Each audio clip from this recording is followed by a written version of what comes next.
Let's talk about the B vitamin complex, and I'll let you handle if you want to go by one or just generally speak to the dangers of the synthetic versions of them.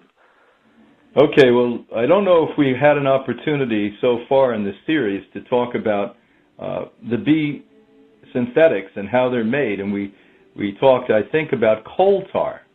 Now, the very coal tar that they have roads made out of, they actually make many of the B vitamins out of. And it's an offshoot or a waste or byproduct from the petrochemical industry. Versus practically every B vitamin can be found in sprouted whole grains. And that's where you should be getting it. Things like wheatgrass has B vitamins in it. And if you think about it, B vitamins, which were the very first nutrient isolated by Fletcher in 1905, were thought to be an isolated element, a solo element, but by the 1940s we realized was a complex. The one mistake they made with that is we didn't really have a full understanding of what a probiotic or healthy bacteria was, so we placed B12 into the B category. And it's really not a B vitamin in its traditional sense. B12 is literally a bacteria that you find in soil. And that should be isolated or removed from that, but often you'll see in even a whole food variety, a living form of B complex, the B12 placed in there. That won't hurt you in a living form, but everyone does need B12. On a daily basis, 100% of the population, you, your children, your friends, your family, all should be on B12, a bacterial form. Now that presents a problem because only 2 or 3% on the market globally are bacterial forms. The rest are chemicals, and of course, it's been written over the decades that the bacterial form, the cybolamines, are not as effective as the methyls.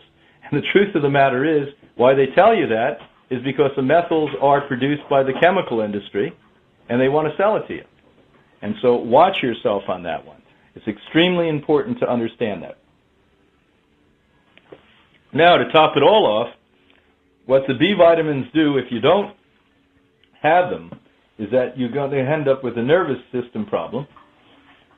It's for production of the cells, for your cardiovascular health, etc.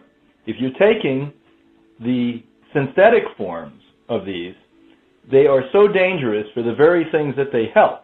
So ironically, the things that are supposed to be helping you, and they will help you if you take it either from food or whole food form, are going to turn around and hurt the things it would help if it's a chemical form.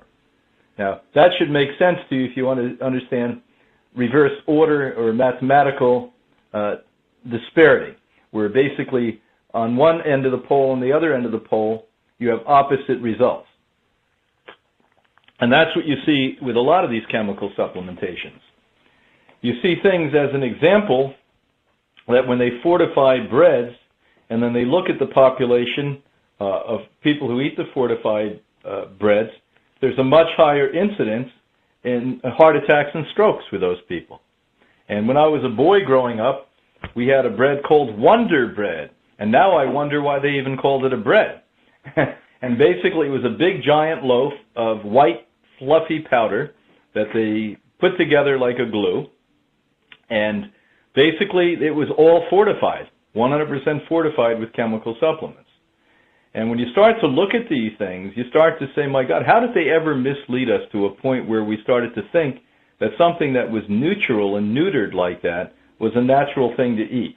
And how did we develop a taste for that? Well, I guess you can develop a taste for anything if you take it long enough and keep being told that it's going to help you or it's a good thing for you.